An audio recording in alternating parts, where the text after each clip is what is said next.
I want you to meet Douglas Parrott. He says he was leaning toward Donald Trump in the last debate over the weekend, gave him some pause. Douglas, welcome.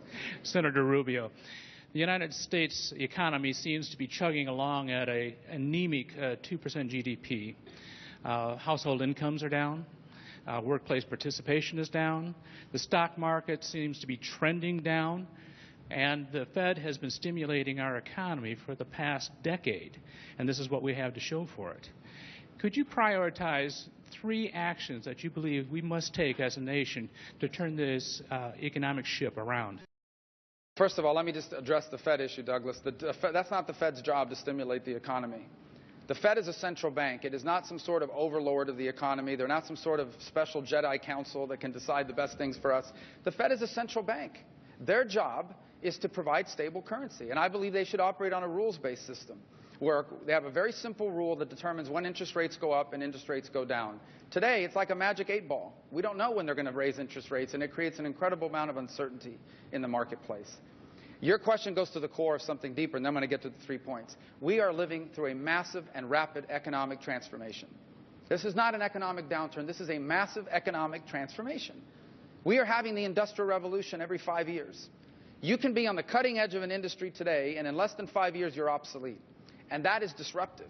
It's eliminating jobs that once sustained them. It's replacing it with new jobs, but those new jobs require skills that many of our people may not have because they haven't been trained for it.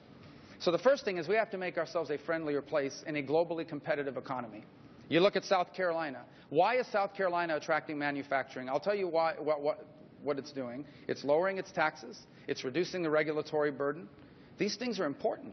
So as president, I want to be an active and vibrant advocate for setting an agenda that we are going to simplify our tax code. We have the highest combined corporate tax rate in the world. That's why I want to lower it to a flat rate of 25% on all businesses, including small businesses organized as Subchapter S, and therefore their pass-throughs paying as high as 39.5%. I want us to allow businesses, all businesses, to immediately expense every dollar they invest into their business. I want us to move to a territorial system of taxation. We are the last major industrial country that double taxes its companies for making money overseas. That's why you have $2 trillion of American corporate cash sitting overseas. $2 trillion is equivalent to the GDP of Russia.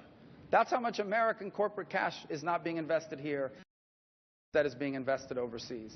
Regulatory reform is important. I proposed a regulatory budget. A regulatory budget that says we're going to put a hard cap on how much federal regulations can cost our economy.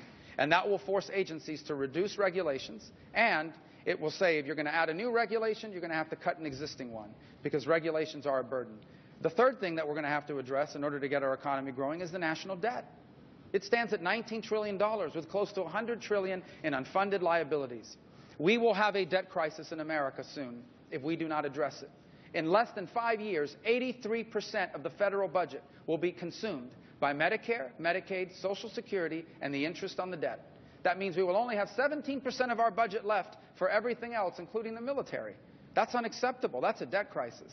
And so I want us to save Social Security and Medicare, and we can do it without disrupting it for people that are on it now.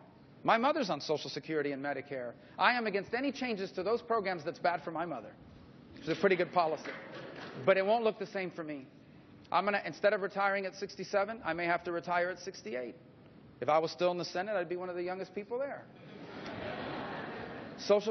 If I've made a lot of money, my Social Security benefits may not grow as fast as they grow for someone who made less money. Medicare could be the option of taking my money and using it to buy a private plan that I like better. Medicare Advantage provides that somewhat now. These are not unreasonable changes.